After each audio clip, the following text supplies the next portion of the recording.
Welcome to the Lone Wolf McQuade Sports Podcast. Today on the show, I welcomed on my girlfriend Love Hooks and my childhood friend Sally Meehan. We talked about the psychological aspect of being a competitive athlete your entire life, and then one day just calling it quits overnight. We covered topics of sobriety, therapy, how mental health and wellness can change your life, and the impact of the internet and social media. And I think the main takeaway from this show, what reunited Sally and I, is that we both took a step outside of our comfort zone and we expressed our ideas publicly. I'd also like to give a huge shout out to Sally. Thank you for coming on the show and inviting Love and I into your home. This is by far the best episode I've released. Let's go.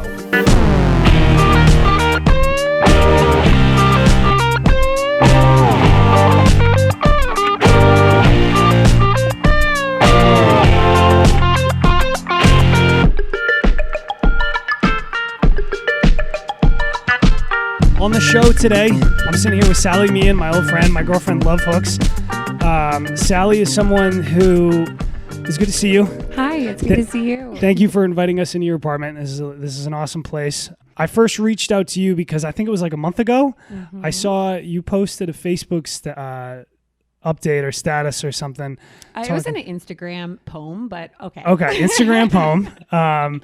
And you were talking about just sort of where you were out in life with sobriety, with being a woman in Manhattan, putting up with people's bullshit. And I just sort of thought that it went along with some of the things that I'm trying to bring to the show.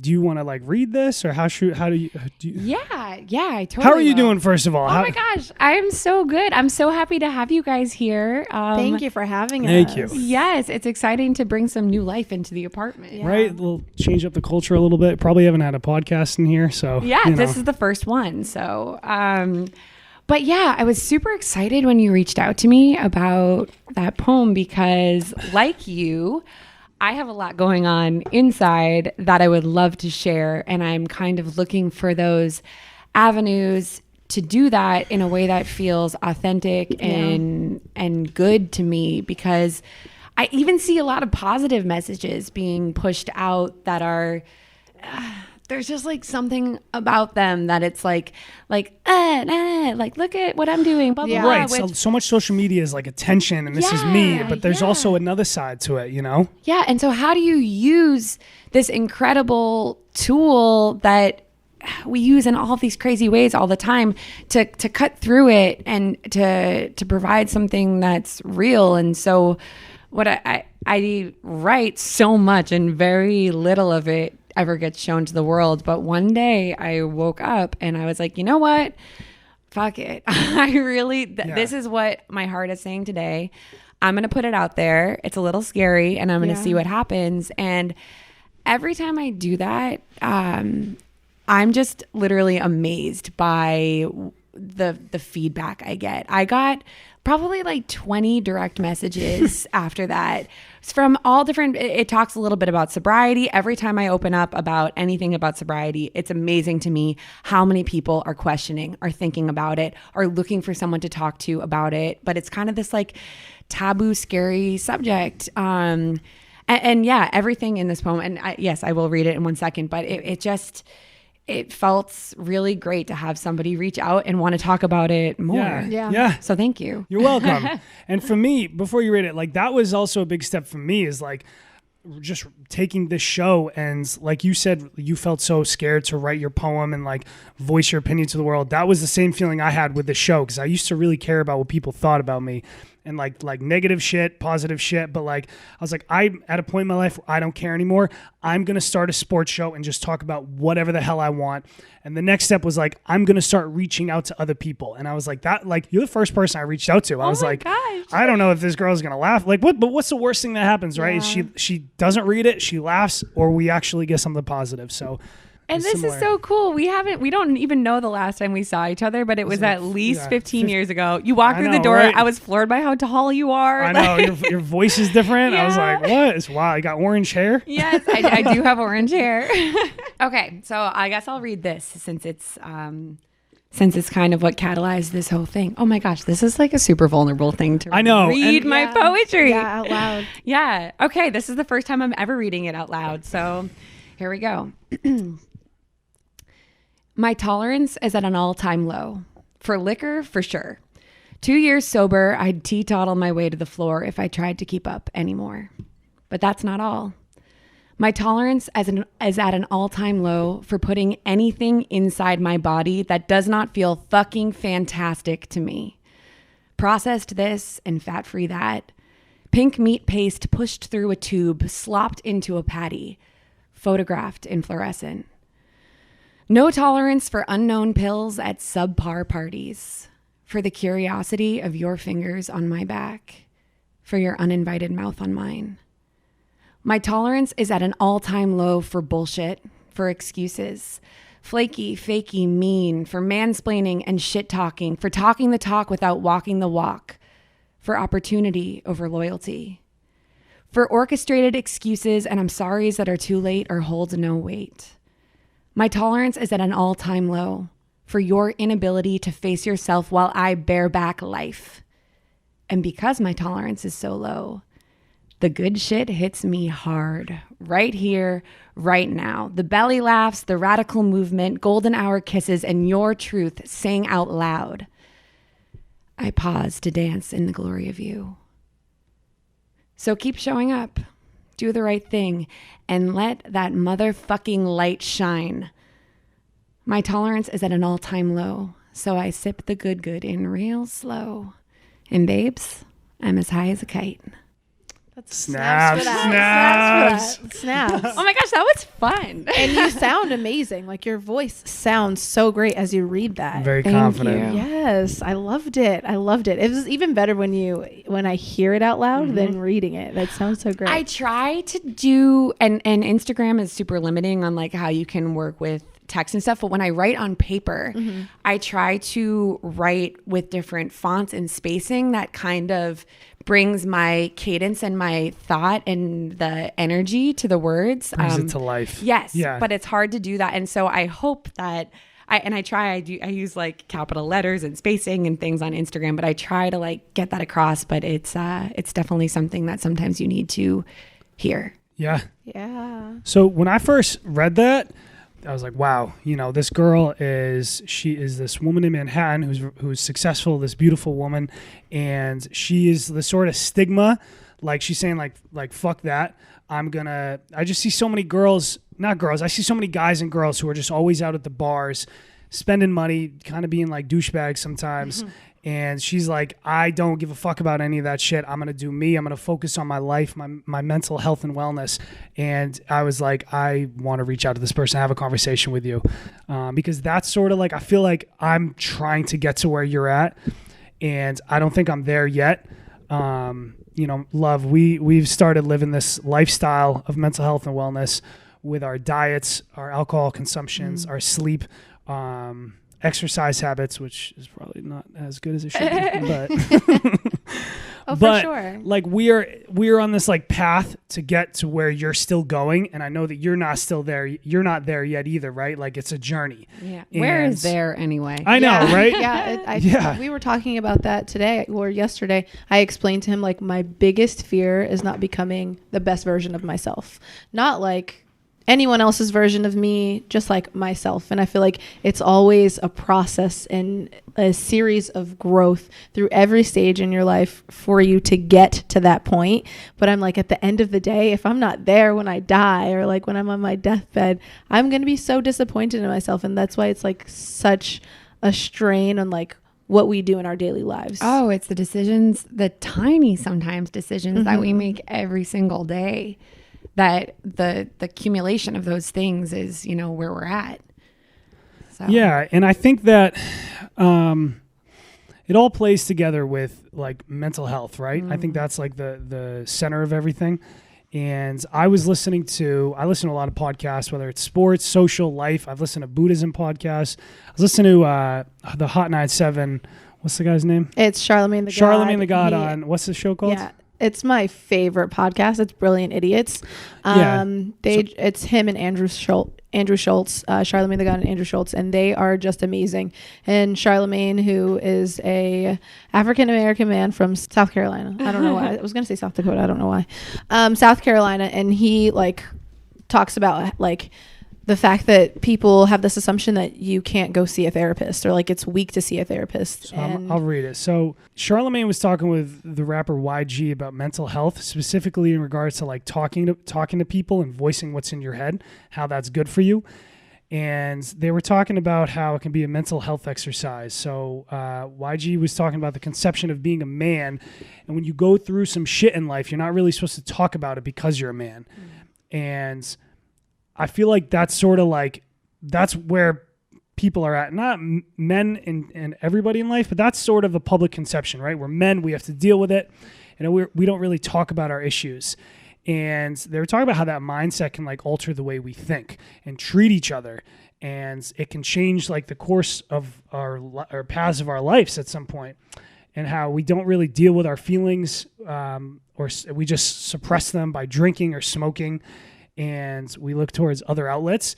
And I feel like a couple years ago, that was me, right? We talked a little bit about before the show about how I stopped playing sports at age 24. That was my outlet of life. I've never been good at school, but I've always had some sort of success in athletics.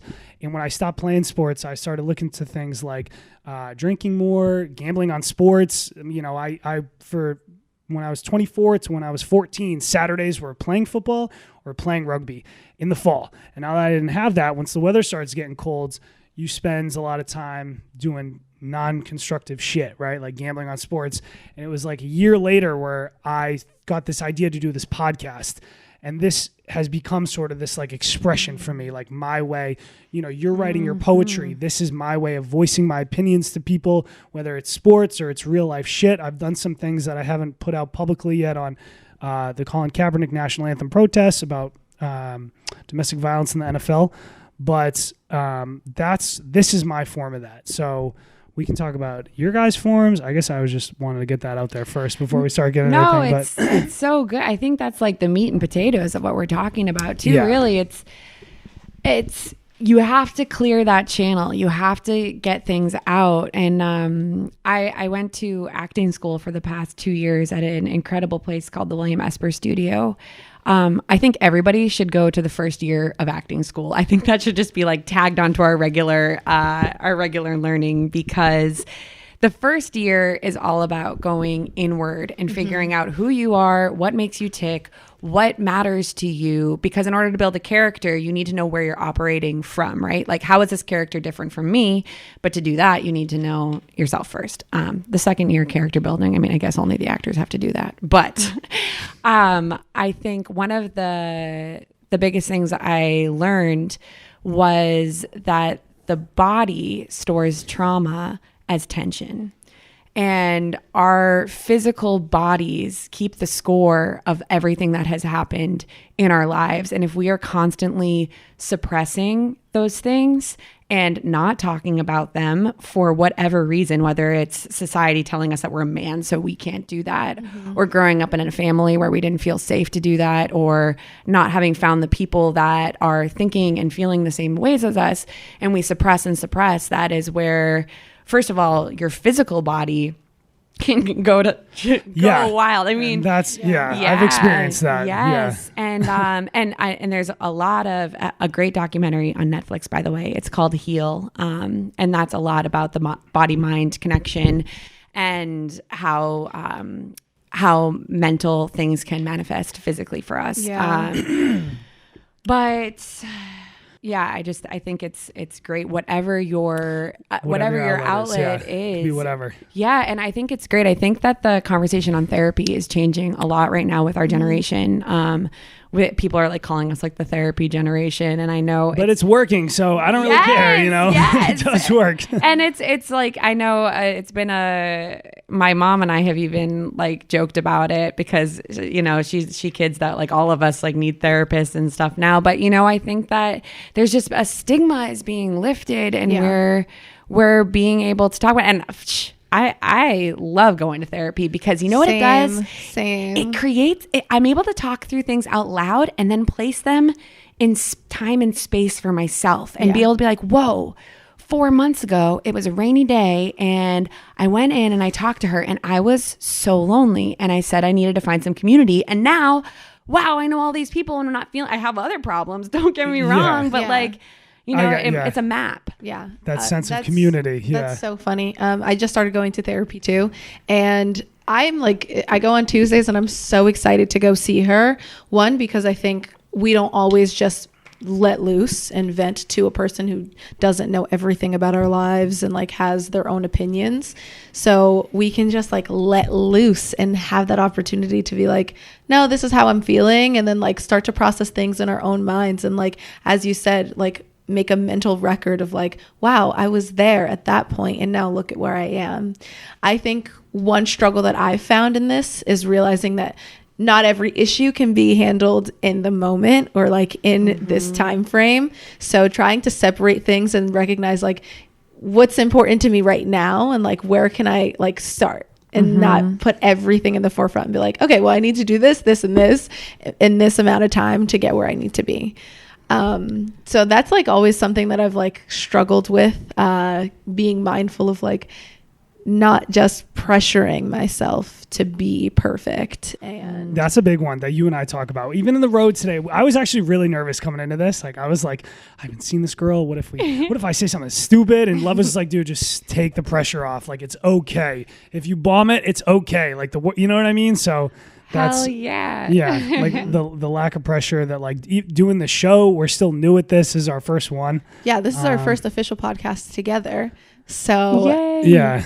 It's exciting to even do something with someone else who you've started to develop these ideas and thoughts with. Like, where do you want to be? That's where I want to be in the future. Like, what are you thinking about? That's what I'm thinking about. And like helping each other grow, because I was definitely not where I am today 2 years ago, and you weren't either. So like learning with another person is so beautiful, and like growing from another person's Yeah, it helps. It definitely helps. Is doing like it with a partner. Yeah. And that's sort of like, you know, the time that I spent I was up in Vermont for a couple years, and I kind of just like isolated myself, and it has positives and negatives. So the negatives are isolation. You think about negative shit, like things pop in your brain. You don't have a form of expression. The positives are I was able to sit and think about things for a while and sort of come up with these ideas to get to the sports show. And you realize, you know, there was a moment I had where I was like, okay, I was at UNH. I got my associate's degree. I was captain of the UNH rugby team. I had a girlfriend. I was in really good shape. I had a job that I had a school lined up that I thought that after I graduated, I was going to get to teach and coach there. I was feeling pretty good, right? And then like a year later, I was injured. I wasn't playing rugby, no girlfriends, out of shape, broke.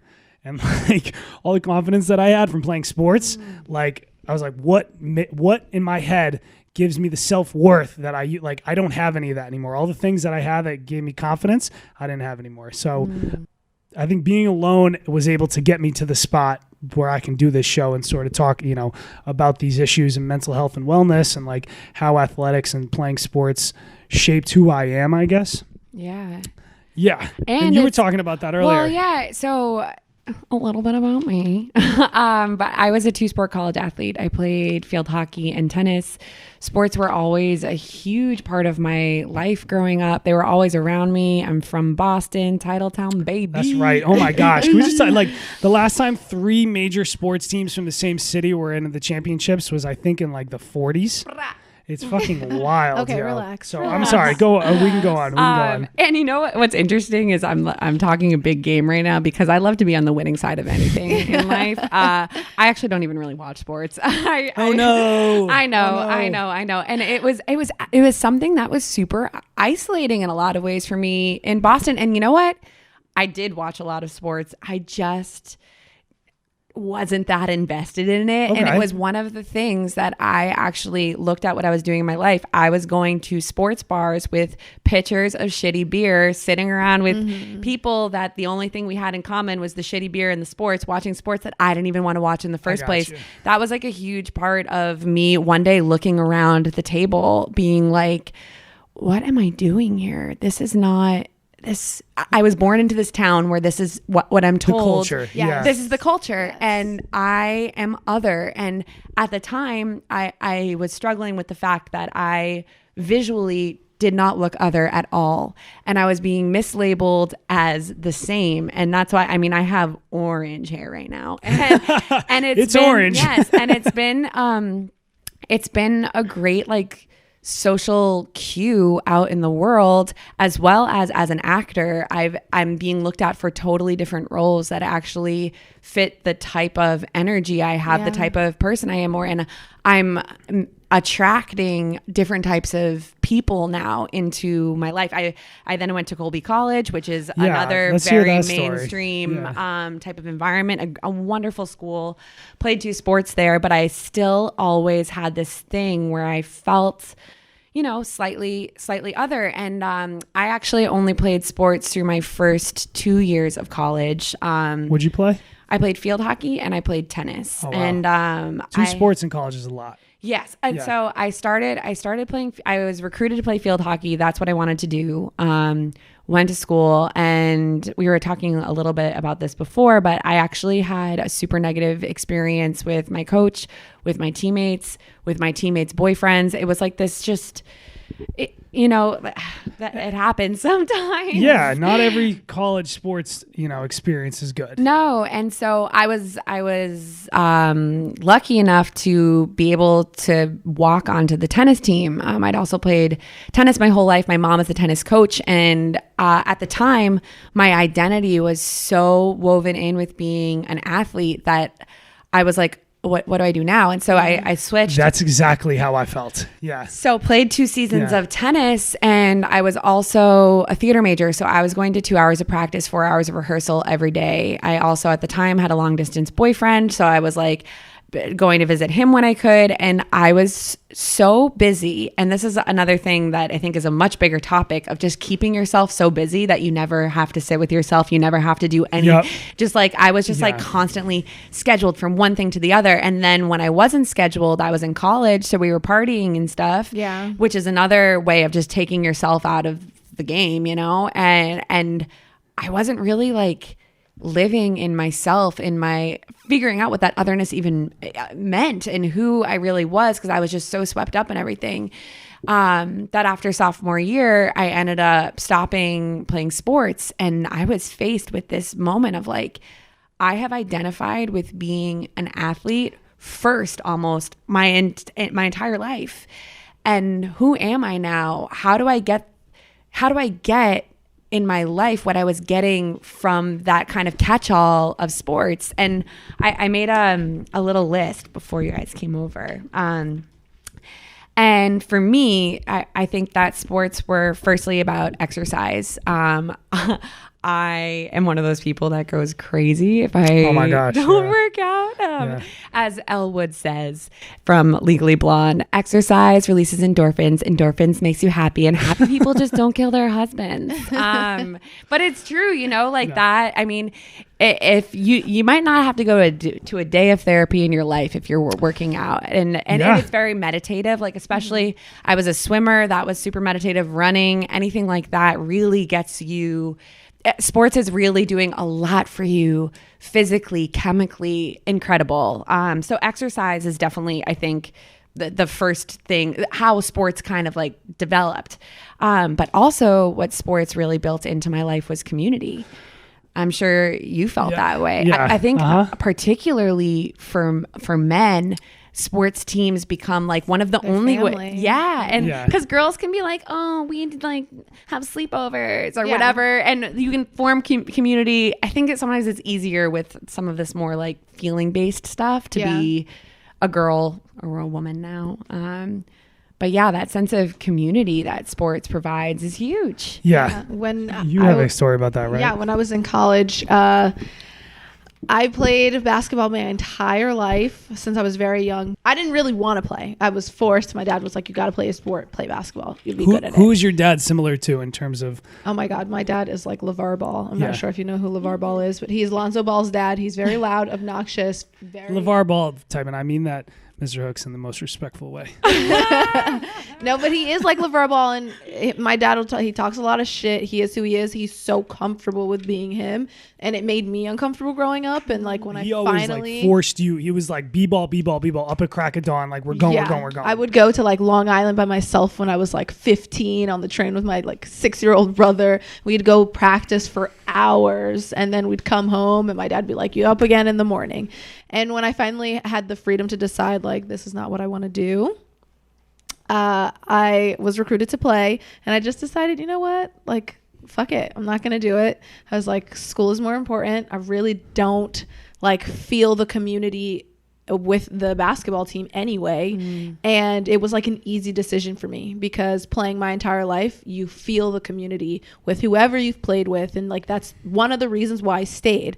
I felt such strong bonds with my friends from high school playing basketball. Like we're still friends to this day.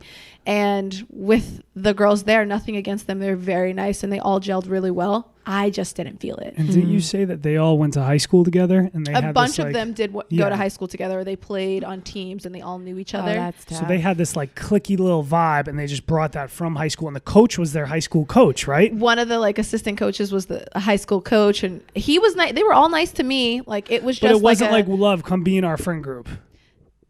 No, I was invited to things even, but I was like, okay. Like you make, and I think this, I always think about this book, The 4 Agreements. I'm not sure if you've read it. Oh, it's right there. Thank you. I gave it to one of my coworkers because I'm like, you need to read this. And all I ever think back to is like, I'm going to agree to what I want to do and not what like other people want me to do, or like what even if it means backing out on something because it just doesn't feel genuine anymore. Like I'm okay with that now at this point because I have to be Are you? real. Yeah, I have to be with agreeing to things. I don't go out with my friends if I genuinely don't feel like it. That's if true. I feel like you've been doing a better job at that. I'll give you props for that.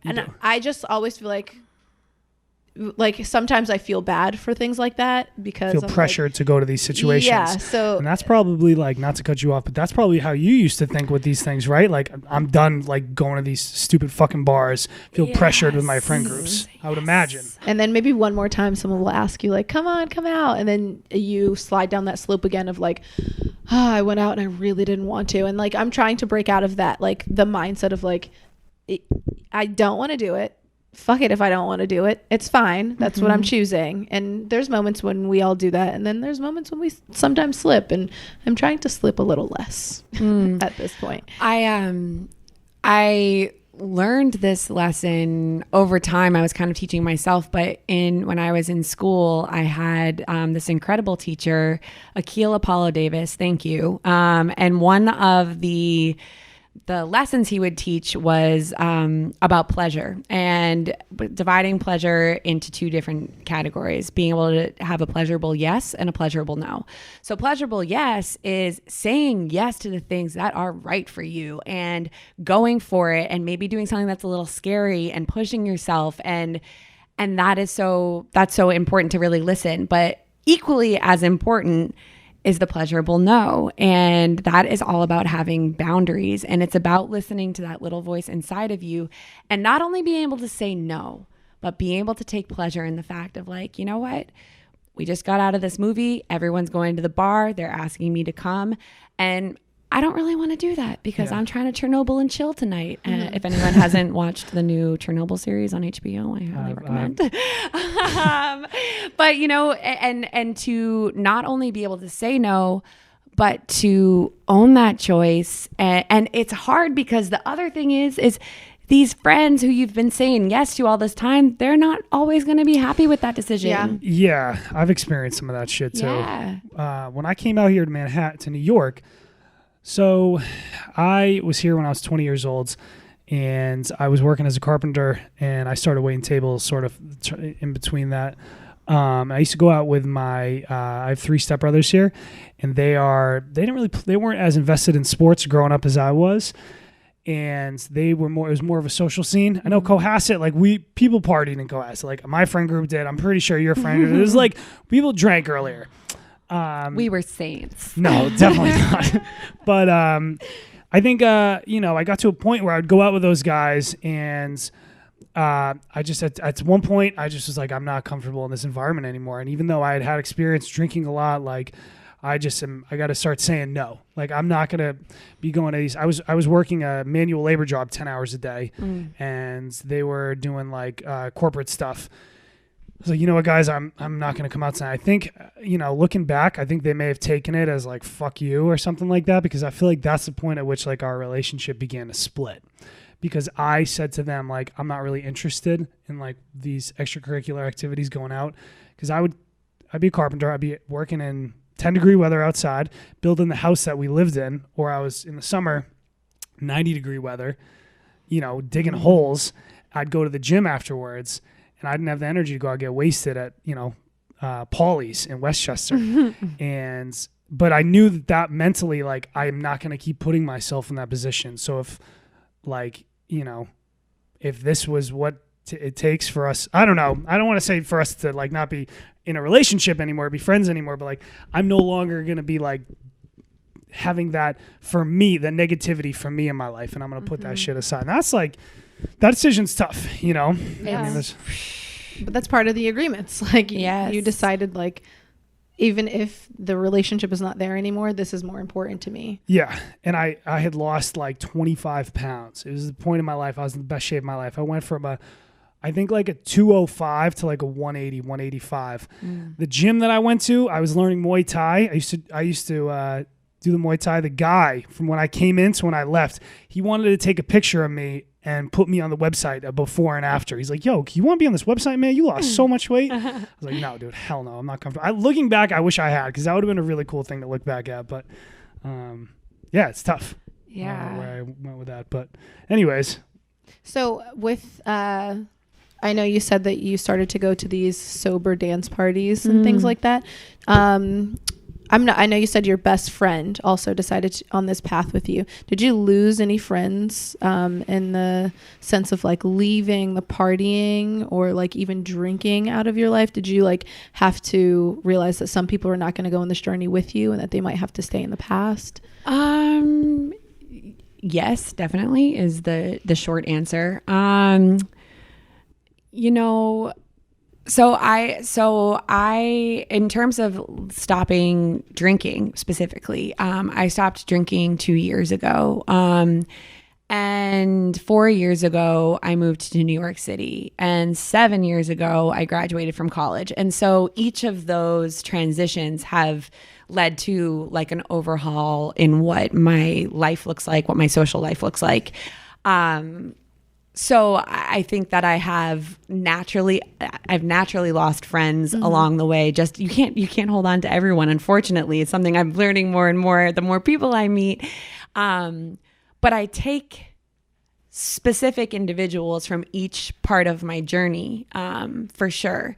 And those are usually the people that I have a connection with that is deeper than going and getting cocktails and talking about whatever our drunk little brains decided to talk about that day. And definitely there were moments of realizing that, you know what, me and this person's relationship is probably a little bit more surface than I even maybe realized at first. And also it's a challenge to your friend too, to be like, hey, I'm not going to be doing these activities anymore. I'm super interested in this long list of activities. And if they're not going to want to do those other things, then it's kind of like a natural. It's just the tie breaks itself, right? Yeah. Like if your relationship with someone is just going out and getting drinks, and you stop doing that, and the friendship's over, then like okay, I'm fine with that. Like if you don't connect with someone on a deeper level, then the friendship's over. And maybe like what I was just talking about, maybe that's what was going on with me and my family. I just thought of that on the spot right now, but yeah.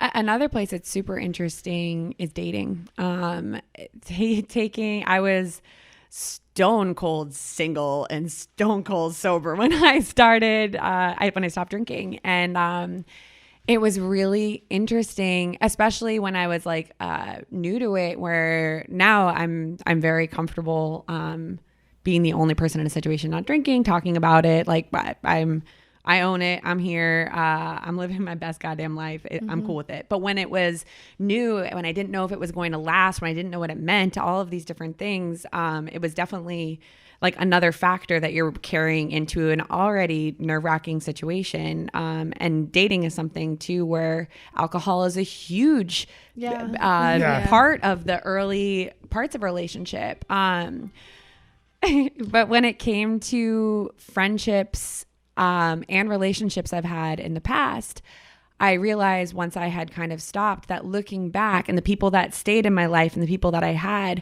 were all of these people that I had formed relationships with that were deeper than that. And so it's really interesting. Many of my good friends are from childhood and high school, relationships that I developed before there were like any substances, that we just like really liked each other, and we still do. And then in college, I really only have one person that I talk to on the regular anymore from college. And that is my best friend, who, when I stopped drinking, and started telling her all of the ways that I was feeling and the discoveries I was having, and just talking to her about it, she decided to try it too. And she has also decided to stop. And I feel like I should put a little like 2 cents in, because stopping drinking is a thing, right? Mm-hmm. And I think that in our society, there's a lot of stigmas around addiction, which that is a whole topic we could have an entire podcast about. And for me personally, my reasons for stopping didn't necessarily stem from addiction. It stemmed more from trying to figure out who I was and how to feel my best. And I had done so many things with my diet. I had been gluten-free and dairy-free and done Whole30 and low FODMAP, which is the worst. Look it up. It's awful. Yeah, there's just all these things. To try to feel my best, to try to get my skin to clear up. I was 24 and I got adult onset hormonal acne, which I tried being an actor. That's tough. Oh my God, it was awful. All these things. And I got diagnosed with IBS when I was in my mid-20s too, which, by the way, was totally related to anxiety as well. I was so anxious. I had all this stuff going on. And so I was like, hold the phone. Let's take a look at what's causing all of this. And so I started with food. And I really like altered what I was eating. And from there, I had altered so many things and started feeling so much better, and my skin was clearing up and all these things, that all of a sudden, alcohol is something that it's so ingrained into our culture. It's like, when you're 21, this is something that you start. And if you haven't started by 21, you're actually kind of weird. Yeah. My brother is somebody who did not start drinking because it was illegal until he was 21 years old. And I'm like so proud of him for being able to get through the first 3 years of college without doing that, because I'm sure there are people who are like, this guy. Yeah. So let me ask you, what was his alternative? Like, what did he do instead of going out to the bars, parties? He's the best.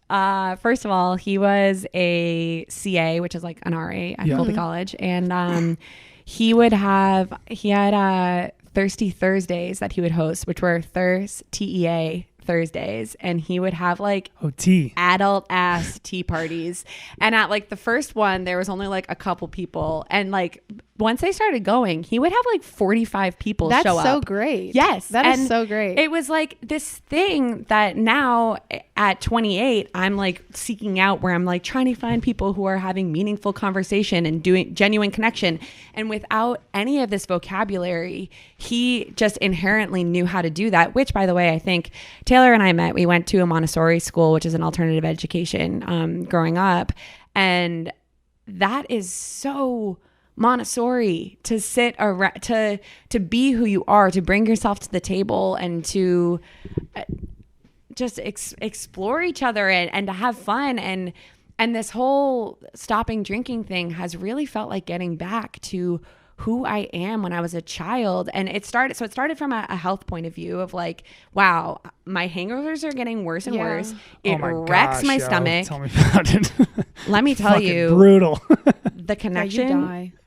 You die. Do I not have the words like I'm actually dead? He, I actually die on the floor. He's so unpleasant to be around when he's hungover. Oh my gosh. And that was the main reason why I time. started. That was actually the main reason, because literally like for an entire day, like you cancel out my next day. If I have 3 or 4 or 5 drinks, not doing shit the next and day. time is our most precious currency, in my opinion, and that time, but getting that time back. And then what really made me realize it hugely was when I experimented with stopping. I had class 7 days a week, so it was kind of easy for me just to like, when you go back to school when you're 26, you really appreciate what you're doing, and you really see what a privilege that is. And I took it really seriously, and so I was like not going out, but I started to really realize how connected to my anxiety. Oh my gosh! Was. Yeah, me.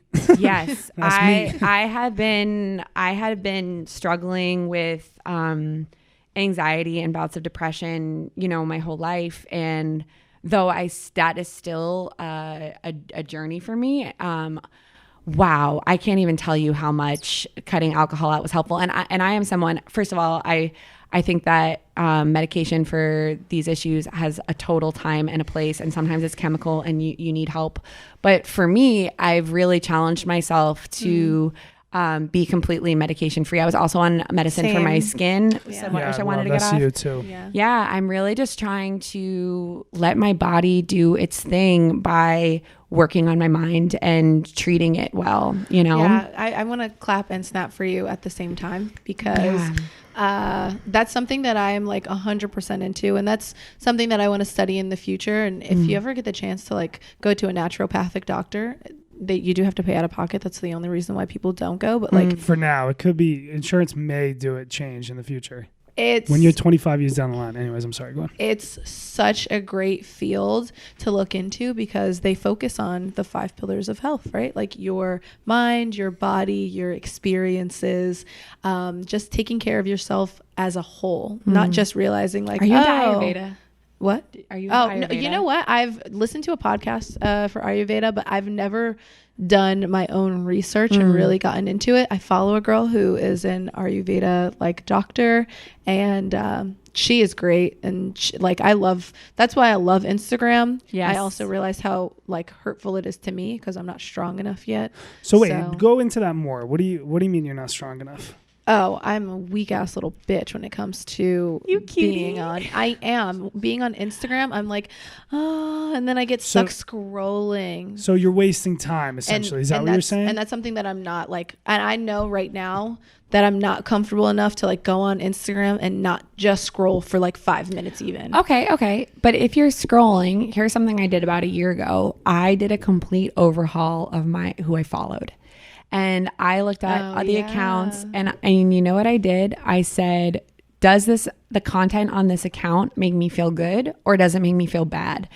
And I can't tell you how many models and bikini companies and all of this stuff that I unfollowed and I got out of my daily feed. And it's so interesting how much my Instagram, who I follow, has changed over the years, depending on like what I'm into. And I think Instagram is one of those tools that you can really tailor your own experience. Yes. And so then if you spend the time and spend the 4 hours or whatever it's going to take to curate what you're looking at, then your 5 minutes, your 10 minutes, your hour of scrolling at least is going to be meaningful and productive. Yeah. Yes. So that's my 2 cents on that. That's actually great advice, because when I look at his Instagram, I'm like, you see all of these things on your Explore page that I do not see. Like, what the hell is this?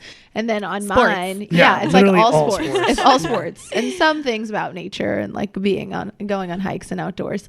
But it's mostly all sports. And for me, it's like hair products and like girls in bikinis. The first thing I see is like a hot ass girl who I'm like, ooh, what does she look like? And then I like wind up scrolling to like all of these other girls' pages, and I'm like, why the fuck am I doing this? Why am I doing this? Because like I don't care about these people. I don't want to look like her, and I'm okay with where I am right now. But I start to get these, like, I start to think too deeply about, like, wow, my Instagram doesn't look like this. Like, should I do something differently with my Instagram? And I start to get insecure about things that I genuinely know that I don't care about. So there's the two trains of thought, right? There's like the train of thought with social media that we're just wasting our time. It's self-centered, what you're talking about. Do I look this good? And that's definitely an aspect. And I think that I was taking this class on intersectionality, which is about the disenfranchised communities, whether it's from race or gender or sexual identity or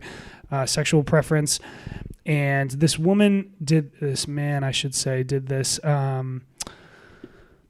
project where she put up every single photo on her Facebook feed that she's posted since getting a photo. And she did these little sheets of paper with like 5x5 rows of all the pictures, and they were all of herself. And I mean, she did the demonstration of like hung from the ceiling down to the ground before.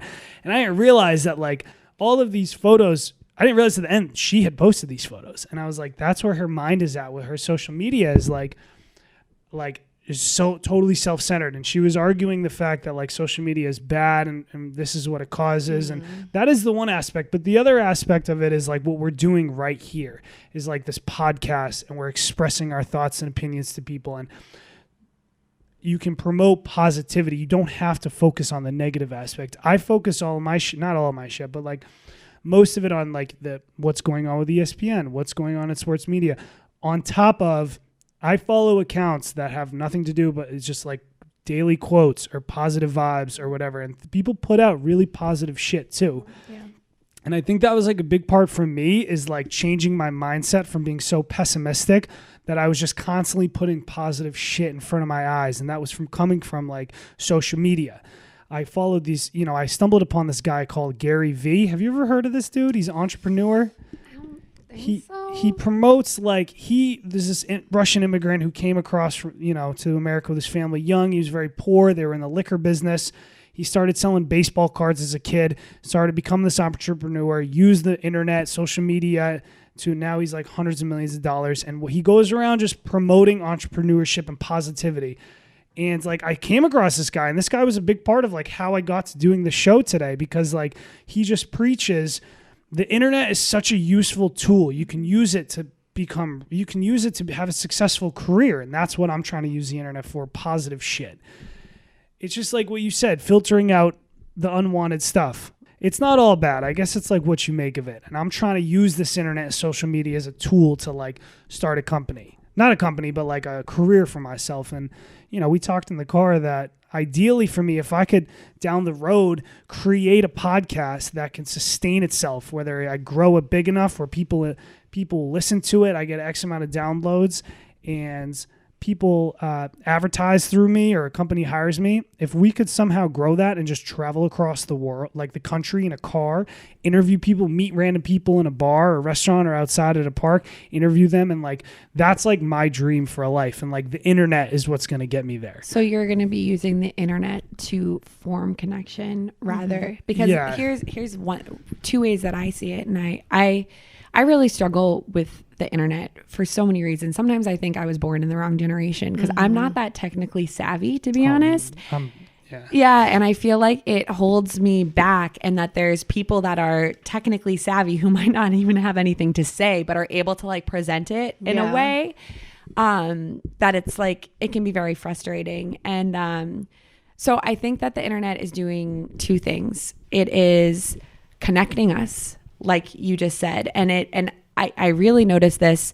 I think a great example is what's happening in our country right now in terms of gender identity and sexual identity, and how much that is opening up in a lot of places, and people are expressing in way more the whole non-binary thing. This is something that is somewhat kind of new into our vocabulary within, like, I would say, like the last 5 years. Absolutely. And it's now to be socially acceptable. Yes, and to be in a college classroom, and hey, what's your name and what are your preferred pronouns? And I know, it's wild. That's like a thing now. Yep. And I give credit to the internet for a kid sitting in Minnesota in their parents' basement to be able to go online and find somebody who looks like them, who is expressing themselves in a way that they're not seeing in their classroom, and who is giving them the strength to be themselves and showing them a path, being an angel on their pathway to be like, hey, this is an option for you. I think it's great for that reason. I also think that it totally disconnects us in that we're scrolling, we're looking, we're constantly not in the moment, worrying about getting the perfect photo. It kills me when people go to beautiful, beautiful places. And yes, I sure do it for the gram. I'll get my like Instagram picture, but I'll like do that and then like put my phone away and then be done with it and edit it in the car on the ride home. You know what I mean? Yeah. And I think that it's something that removes connection in the same way, honestly, that alcohol did for me as well. I'm really trying to connect with people right now and be present and be here now and learn and take everything in and output to people when it's appropriate and needed and all these things. And I think that both of those, alcohol and the internet, are two things that separate us from each other and kind of put us in our own little world that is disconnected. Yeah. I just want to speak on this, and not to put you on blast, Taylor, but put me on blast. That's cool. We can put me on blast. We struggle sometimes with like being present after working a long day. Sometimes our form of like disconnecting is like, let me just go on my phone for a few minutes. Like I need to disconnect from like people. And like for me, it's like working with kids. I'm like, no, I really need to disconnect because I'm tired of like raising my voice. I'm tired of like just being around other beings because it can be very overwhelming. And he works in, the service industry, and he's always around people and people are fuckheads, and you have to deal with that stuff. So like, instead of disconnecting by like getting on our phones, like what would you suggest, or what are positive ways of disconnecting that you've experienced yourself? Positive ways of disconnecting. Well, that's because I don't necessarily think that I don't look at it as disconnecting. It's connecting to something else, right? Mm-hmm. So for me, I think this is a great transition into yoga and meditation. Boom. There we go. Boom. There we go. Which also ties us back to what we were talking about sports. It's still a sport. Yeah. Yeah. And it's exercise, and I think that for me, so many of the answers that I was looking for, back to the question of who am I if I'm not an athlete, were answered on my yoga mat. And so I remember when my first exposure to yoga, I was in college. I had zero interest. I was not into it. I was like, where's the ball? Like there's no winning involved. I don't get this at all. And so when I was post-grad, and literally when I moved to New York, I could not touch my toes, which I guess if you're just like hearing my voice and know nothing about me, people are like, oh my God, because like now it's that is not a problem. But at my physical body, after years of sports and storing all of my trauma as tension, and I hadn't dealt with so many things yet, I was like, all right, this is like supposed to be really good for me physically. I'm like not flexible. I guess I'll try it. So I started my yoga practice from a totally physical point of view. I found an incredible studio, Moto Yoga, in New York City. It's all hot vinyasa. If anyone can go, you should go. But I started building my practice. And once I started, for me, I never realized I had been meditating growing up, mostly when I swam. I was a competitive swimmer for 10 years. And would you swim? Like what were my events? I loved the IM. I was like a fly girl, but I also did like a lot of freestyle. Okay. Yeah. So but when I was in the pool, I was meditating. I remember like with every stroke kind of like bobbing my head. And that was that was the space that I could go where I could get quiet. Being underwater is such an amazing place to be because it is truly, truly quiet, which we never get in this world. Even if I'm in my apartment with the lights off and the music off, if my cell phone's near me, I'm not quiet because I can like just tune right back in. Yeah. And getting on that yoga mat with the asanas, which is like the physically moving through the practice, would get me into this headspace where I started to get to this meditative place. And then from there, I was able to get to this meditative place without moving. And then it became about meditation. And then for me, my yoga practice continued even further to really connecting to whatever people call source or self or whatever, which really became spiritual for me. And so now it's this kind of catch-all of, that's one of the ways I would say that I can disconnect from the world, but connect to myself, it's a quiet activity that I'm doing that is meditative in some way. I was also telling these guys that earlier, I have started to paint again. That's really cool. I am not a professional painter. I actually just bought a book about that teaches you how to watercolor over the course of 30 days. So I'm doing like a 30-day watercoloring challenge right now. So, but Yay. what you're Please doing send us is the final product. you are exploring a new craft that you don't know anything about, and you're trying it out. Yes. Right. And that's what I'm doing this podcast show. Like, I don't know. I didn't go to school for this. I've been doing this for less than a year, but like, I'm like taking a deep breath. I'm jumping into it, and it might be shitty, and, but over time you're going to get better at painting. I'm going to get better at this podcast. But didn't sports teach you that as a yeah, kid? well, I forgot that for a bunch of years. I'm slowly starting to bring that mindset back. Because you were good at them. I mean? Because you had already learned them. Because when you were a child was when you sucked at all the sports and you started. And that's another thing. I think that sports is so important for kids. Yeah, it shows you growth. Yes. Yeah. And it teaches you that if you and sports, like you put in hours into sports. Yeah. I mean, Oh, in a way that if you were like, oh yeah, you're going to have to put in 10,000 hours into this. I totally believe in the 10,000 hour rule. I sure do too. As you're saying this, I'm you're like an 10,000 hours, 10,000 hours. Yes. Yeah. If you told me I had to just put that into some arbitrary thing, but you do it with sports, you put in all of this time. And I relearned that lesson 3 years ago. I decided I wanted to be able to do a handstand. I could not do a handstand. Okay. Just to make that perfectly clear. And my goal was to be able to do full scorpion. So it's to stand on my hands, then bend my legs backwards and put my feet eventually on my head while balancing on my hands. Can you do that now? Okay, I'm pretty close. So might have to get a video you trying it out afterwards, post on Instagram. It's the back flexibility that I'm still working on, but the handstand is what really I started working on it, and I kid you not, I did not skip a day of handstand practice for over 2 years. Whether it was kicking up one time that day or spending 45 minutes watching a YouTube video trying to figure it out, but the handstand practice, now it's awesome. I have an inversion practice. I love it. I use it on my yoga mat. I use it in life. I use it on my Instagram. I use it. I love it. It's a way to be a kid. It's a fun party trick. It's a way to connect with people. It's all of these things that I freaking love. It's a physical challenge. I've always been super into that as well. It has helped me to value what my body can do over the way that it looks. It has really helped me with my confidence in my physical body. And I could talk about that forever too, about sports. I think are also a great way to think more about functionality versus just the way you look. Appearance, which ties right into Instagram, all these things. Yeah. But just to finish this whole thing up about handstands, what handstands taught me is that no matter what it is, if it's going to be watercoloring or making a podcast or whatever, if you work on something every day, and you can't work on everything, but if you choose something and you work on it, you will get better at it. And eventually you could be an expert at it. Yeah. And it really teaches you that like grit to stick with something. Yeah.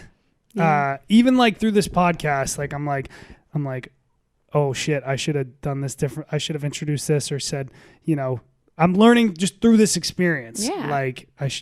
So you're right. But you totally need the agree. experiences, right? Like this might not be the best podcast in the world, but I'm going to keep doing these podcasts. I thought this was going to be the best. The only reason I'm on this is I thought it was going to be the best podcast. Well, it will be soon as we do, I'm going to grow this, but Yeah, that's also the thing that we've been talking about, putting what you want into existence. Just realizing if you say it's not going to be the best, then it's not going to be the best because you're already putting that into your work. Say that it's the best. Manifestation is real. Yes. Yeah, I'm just learning patience and like trial and error and things are not always, just take one step at a time. The whole don't if you're climbing Mount Everest, don't look at the top, just one step at a time. And not everything's to be perfect. And that mindset, I think that yoga and meditation really helps with that too. So the point of yoga, right, is to be able to take it off of your mat into the world. That's kind of why we do the practice. And I think that it helps you to pause and when you're reacting in the moment to be able to not just be reactive and to actually like sit with yourself and sit with the way you're feeling. And that helps in everything, whether you're about looking at the top of Mount Everest, being like, all right, no, I'm right here right now. Yeah. And all I got to do is take this next step. And I think that getting into that type of mindset, however you do, and getting quiet and sitting with yourself and clearing that channel out is just so important, rather than just staying busy and going from work to the bar to the whatever, and just like we're constantly just like without settling. Yeah, we talk about that a lot. I love to learn from people, and like just to see where you are at 28 is like I'm 23 and I'm trying to like I try to rush so many things with like, oh my God, I need to be there now. I need to like, I'm realizing it takes so much time and energy and practice. And I think like that's the one thing that I'm not doing. Like you have to realize it's not going to come if you don't put in the hours. And that's why like I love to talk about the 10,000 hours, because, you know, as a teacher, I'm like, if you don't continue to practice your strategies, then you're not going to be great. And like you want to master every test, not just this test. And like realizing I love my profession for that reason, because I learn so much from like conversations with children, because their minds are so advanced, even though they're so young, because they haven't unlearned a bunch of shit that we unlearned, then we have to relearn again. Yes. Yeah. And they don't have the pressure from like society as much as a child. They're just like, oh, I'm a kid. And like, they can just do as they please in certain aspects and say as they feel, and they feel more comfortable with being vulnerable. Like, and that's why I'm like, oh my gosh, I look at some of my kids and I'm like, wow, it's so nice to see that they're so open to life. And as adults, we kind of grow out of that. We lose the child in us. Oh yes. I'm still just the big child. No, you're not. You're not a big child. And I want to be like, certain aspects of myself, I want to be that big child again, where I'm like, it's okay to be like goofy, it's okay to be like, it's okay, open. You got your little child baby hairs right here, you know? Yeah, these are my baby hairs. You don't know about those yet. I don't. I guess this is like so we're in this interracial relationship, I like to obviously call it, and there's so many like cultural things that I don't know about her. Like this is like apparently what do you like to call it? I like to call it interethnic relationships, because I feel like there's only one race. We've talked about like different races because that's what we were given from like as we grow up. People say like, well, you're this race and you're that race, and I don't agree to that anymore. I don't think that we're all different races. I think we're one race, and we're separated by our colors and things of that sort, because doctors have said that years ago when they were classifying human beings, and we don't need to do that now. Like we have learned so much and we can unlearn that. So I don't like to say interracial. I like to say that we're interethnic, but I fuck with that. I like that. Yeah. So we're in an interethnic relationship, and it gets very complicated sometimes because as you have grown so much from where you used to be, I want to grow in similar ways. Like I just started to do yoga and things of that sort, and Taylor is not as into that type of growth. His growth is... I'm not there yet. I'm in the process of like, I'm trying. A woman being ahead of a man in these things? Shocker. I'm trying. I mean, I'm coming along. Yeah, I think, no, like, that's why I said at the when beginning. we met, I was like, I'm so much farther along when I met, like in terms of like relaxation and patience and like diet and alcohol consumption and even exercise. Like I was up at 6 a.m. I got to work out in the day. What did you do? Oh, you're looking at your like what you she was things getting that her beauty rest. I can tell. Was. Oh well, that's very true. I was very tired, so I slept in and didn't wake up at 6 a.m. But that's something that we talk about consistently. Also, just it keeps going back to like putting in the hours, because I know that I should exercise more. But when I come home, I let like my brain think that, oh, it's okay to not exercise. You're so tired. Just relax. Like, right, and read your book. That's fine too. And those are forms of exercise. Is constantly reading. Exercise? It's mental exercise. It's mental exercise. But I like a few weeks ago, my friend Selena, who is a salsa dancer, she came over, and she is also on this vegan path where like she used to have not cystic acne, but pretty bad acne, and she like she taught me how to make lentil soup with like $7 of ingredients, and just like it's what you put in your body, and like my skin cleared up, look at how good it is now, and look at where it used to be. So, and she is a salsa dancer, and you can see that in her movements. You can see how free she is, and like how open she is to other human beings through her dance, especially. And she posts a lot of stuff on her dancing. But I've always wanted to get into dancing, but Taylor thinks that he can dance. He cannot dance, and I definitely can't dance. Did you hold on? Was I not breaking it down on the way to this apartment from the car? Was Can't I not? dance. No rhythm whatsoever. I think you're just Well, I have never seen him attempt to dance, but it's actually not that bad. I have to say that I don't believe that anyone can dance. Ooh, I think it's probably that. Like, it's my brain telling me that I can't dance. Well, it's also it's society telling you that you can't maybe dance in the way that they told you should dance. But I love kids dance before they can walk. They sing before they can talk. They draw before they can write. Like, we are hardwired to express ourselves artistically. And dance is a physical way of doing that. And I could talk about dance forever because I loved dancing growing up. I took dance class as a kid, and I remember when I got to high school, I was literally embarrassed by how excited I would get for dances. Like, I would have to contain myself to save face because like inside I was freaking out, man. And like I wasn't even drinking or anything. Like, I was just like going there to like cut a fucking rug. And and then as I got old and you know, I would dance hard, and it was kind of like a lovingly teasing thing that would happen with my friends. Like, oh, you know, Sally loves to dance, because I did. And then as I got into college, I realized that other people got as jazzed to dance when you added alcohol into the mix. Oh, yeah. So for partying for me, my favorite things about partying were pre-games, where I was like just hanging out with my close friends and like yourself and like and like be able to talk and like that part, and then dances. And like I was just love that. But I really stopped dancing sober ever, really, because when were those times that you could get like wild? So I was using alcohol to get to the dance. And then when I went back to acting school, I had movement into my curriculum 4 times a week, as well as dance, where we learned some salsa, some tango, all these other things.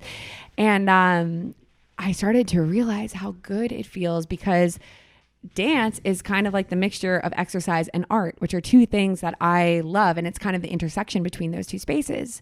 And all of a sudden I remembered how much I loved it, what a great release it was, how sometimes when words didn't work, dance could be the answer for me. I could dance until I cried. I could dance until I laughed. I could, whatever it may be. And because of this love and this community that I found within school, I found that there is a huge community in New York of sober dance spaces. And so now I dance all the time. And it was really when I found these communities that I was able to just cold turkey stop drinking, because I was able to cut out the middleman of the alcohol and just like go do my thing.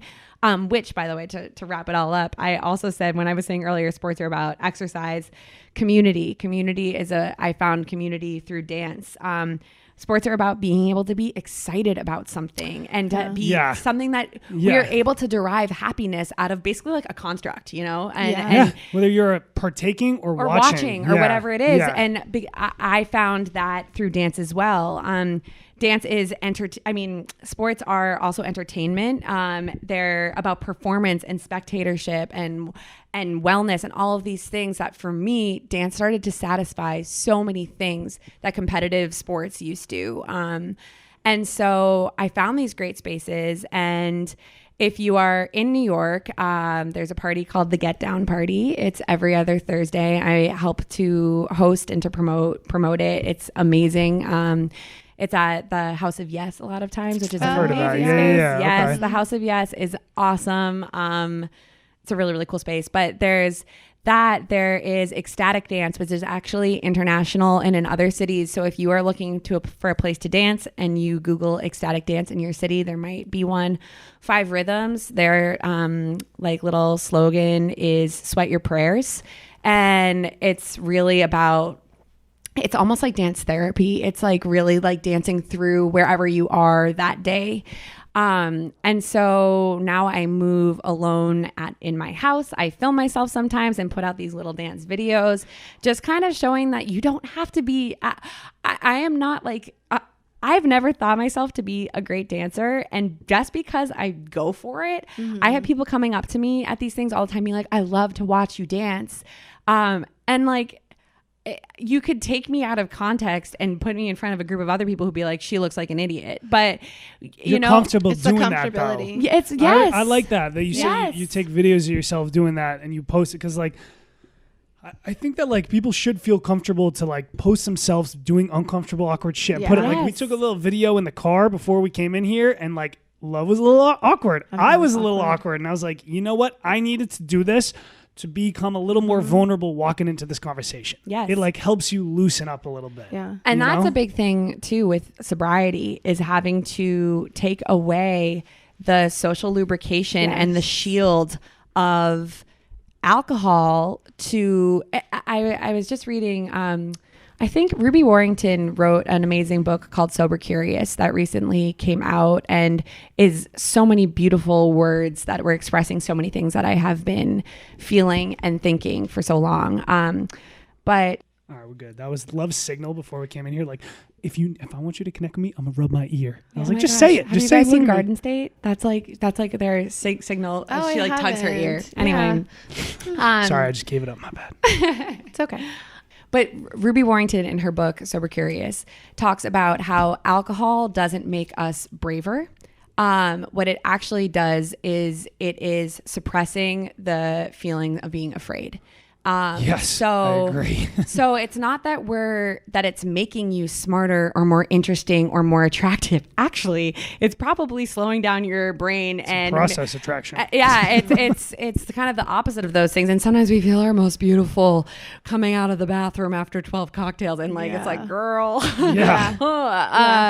but what it's doing is it's just turning off those parts of us that are saying like, no, like, be afraid, don't be confident. And so the big challenge for me has been to be able to silence those parts of myself without a chemical doing that for me, and to be able to stand as just me with my kombucha at a party but kombucha is a lifesaver, by the way. It's like just so effervescent. Yes, and that's fun. what I drink. I got a big bottle of that at home. But to be able to just be you, and that we hear over and over again, you are enough, and let it sink in, because you are. And I'm so proud of you, Taylor, for coming over today and not knowing if you're prepared and feeling nervous and all these things, but you are enough. Yeah. And Thank this you. was Thank enough. You. And whoever listens to this, like, this is fucking awesome that we did this. And you listening, you're enough too. And you're enough. And you're enough. Yeah, everyone. No, I agree. You were just talking about like how the alcohol, would you say it suppresses the feeling of fear, right? Like, I've been going into some job interviews and I'm just like so nervous and anxious and uncomfortable. And like, it's because I used to go through all these tough situations, either playing sports, right? When you got that adrenaline and that heart rate, or you're drinking out at a bar when you're trying to talk to girls or something like that. And it's like, now that I'm not playing competitive sports and I don't have that ability to push myself and I'm slowing down my alcohol, like, I need to find a way to like become, like, be able to be myself in these not just job interviews, but everyday life interactions with people. I work at a bar. I have to talk to people for a job. And it's like, I've been through a couple job interviews the last few weeks and I'm just like not comfortable. And I'm just like, fuck, I need to find a way. So like, talking about this, connecting with you, connecting with other people who are listening, that helps. And it's like, and I think a big part of, before you can just go out there and be like, I'm just going to be myself now. Yeah. You need to figure out who the fuck that is. Yeah. And there's another great book that came out this year by Radha Agrawal, who is one of the co-founders of Daybreaker, another awesome early morning dance party that is international. So if you ever want to dance at 6:30 a.m. and then go to work. Not Love. She's the worst person in the morning. You but are maybe, the worst. Maybe you would get up to dance though. Well, I think you have to realize like your strengths and your weaknesses, right? Like strength. nighttime. Weakness, Morning. mornings. Yeah, we're gonna So, but that's also something that we've worked on, a series of apps that I'm like, okay, remind me to do this in the morning. And like talking to my therapist and realizing like I need a routine in the morning. Yes. And it's still about the consistency because I'm struggling with being consistent. But I realize like if I wake up 10 minutes earlier than I do right now, I have time to make my tea, do yoga in the morning for a few minutes, and like I feel so Such much better. You set the table for the day. And like my children don't annoy me as much Yes. when I do my yoga in the morning Yes. and drink my tea. Like it's just the sense of like calm waking up instead of being anxious and like, oh my God, I need to wake up, brush my teeth, get ready for work. Yes. Like that sets my day up very poorly. And that's also like being aware of like I have to go to bed a little earlier. And, Yeah, like, the self-discipline. yeah, self-discipline is I think the better word for or phrase for what I currently need to figure out. Well, if you want to do that on steroids, you should drop by a Daybreaker sometime, because that will get you up and running. And what was the book you just So Radha's book is called Belong, and it's about how to create meaningful community in your life. But I love the way that the book is organized. The first half is called In or Inward, and the second is Out. And so the first half, just like we were just saying, is before you can go out there and just be yourself and whatever, right? you need to do the work and to sit there and realize this is why the first year of acting school, I think everyone should do it if they can, but to sit with yourself and do all the things that like you guys have been doing right now, and the work that I have been doing, and the work that I think this whole movement of wellness that is really everywhere right now is promoting is first you need to go in, and then you can go outwards from there, which is you're already on that path. I'm trying to be on that path. That's where that little poem was like one little like Yeah, like you took speckle of you doing took a that. chance, and you're like, I'm gonna do this, and I don't know and how it's now gonna I'm come here out. talking to you. I know, and it's like I know it's wild how the choices we make lead. Like me not struggling in school and spending all that time led me to working at JG Mellon, which led me to meet you, which led me to get the dogs, which led me to start the podcast. Which it's like little yeah. the choices we make, Because you're tuning in. I mean, like I believe so much in universal energy and being connected to source and all of these things. And you are on the path. And when you tune in and pay attention, things start to happen. Yeah. All right, so we will wrap this up, but you are about to go to a interview for an audition. An audition. All right, so you want to tell us Yes, about good that real luck. quick at all? Oh, or- it's just for a small independent film, but I was laughing because it's for a mermaid, and this is the second mermaid audition I've been to in a month. So I guess if you dye your hair orange, they're just like, oh yeah, she Yeah. would make an excellent mermaid. Yeah. I don't know where I'm getting this feeling from. It's like, That's 'cause she looks like a mermaid. but yeah, so I have to scoot to that. But thank you so You're much. welcome. For You're coming. welcome. Love, it It's was good so to- nice yeah. to meet you. It was nice meeting you too. Thank you so much. All right, guys. Well, thank you. I appreciate it. I really do.